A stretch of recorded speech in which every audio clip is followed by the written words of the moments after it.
అల్పపీడన ప్రభావంతో కోస్తాంధ్రలో విస్తారంగా వర్షాలు కురుస్తున్నాయి. ఎడతెరిపి లేని భారీ వర్షంతో విశాఖ తడిసి ముద్దయింది. మరో 24 గంటల పాటు కోస్తాంధ్రలో వర్షాలు కురిసే అవకాశం ఉందని మత్స్యకారులు అప్రమత్తంగా ఉండాలని వాతావరణ శాఖ హెచ్చరించింది.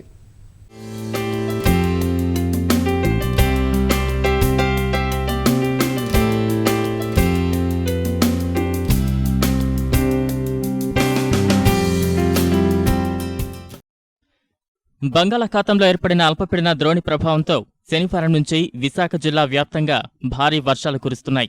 విశాఖ నగరంలో కురిసిన వర్షానికి అనేక ప్రాంతాలు జలమయమయ్యాయి. రహదారులపై ఎక్కడికక్కడ నీరు చేరింది. వాహనదారులు తీవ్ర ఇబ్బందులు పడ్డారు. కాన్వెంట్ కూడలి, డాక్యార్డ్, అల్లిపురం, గాజువాక, పెందుర్తి, పెదగంచాడలో వర్షం నీరు నిలిచిపోయి ప్రజలు తీవ్ర ఇబ్బందులు పడ్డారు.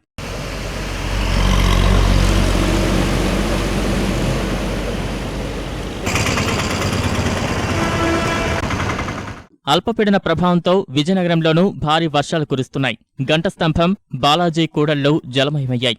నగరంలోని కొన్ని లోతట్టు కాలనీలతో పాటు శివారు ప్రాంతాల్లో పొలాలు నీట మునిగాయి.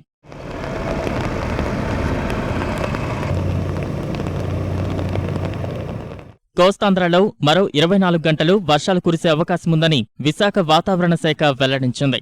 బంగాళాఖాతంలో ఏర్పడిన అల్పపీడన ద్రోణి స్థిరంగా కొనసాగుతోందని, దీని ప్రభావంతో కోస్తాంధ్రలో మోస్తరు నుంచి భారీ వర్షాలు కురిసే అవకాశముందని తెలిపింది.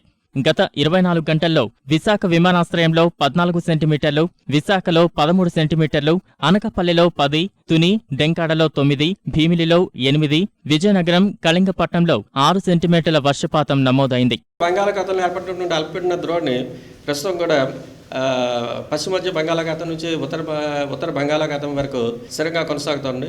కమింగ్ 24 అవర్స్లో కూడా కోస్తాంధ్రలో అవకాశం ఉందండి. ఈ ఈశాన్య ఋతుపవన ప్రభావం చేత ఏర్పడినటువంటి ఈ అల్పపీడన ద్రోణి వల్ల బలమైన గాలులు ఈశాన్య దిశ నుంచి మనకి గంటకి 45 నుంచి 50 కిలోమీటర్ల వేగంతో వీస్తుంటాయి. అంచేత కొద్దిగా అప్రమత్తంగా ఉంటే మంచిదని చెప్తున్నాం. భారీ వర్షాలు దృష్టిలో ఉంచుకుని విశాఖ జిల్లా కలెక్టర్ యువరాజ్ తహసీల్దార్లతో టెలికాన్ఫరెన్స్ నిర్వహించారు. వీఆర్ఓలను అప్రమత్తం చేసి పరిస్థితిని సమీక్షించాలని ఆదేశించారు.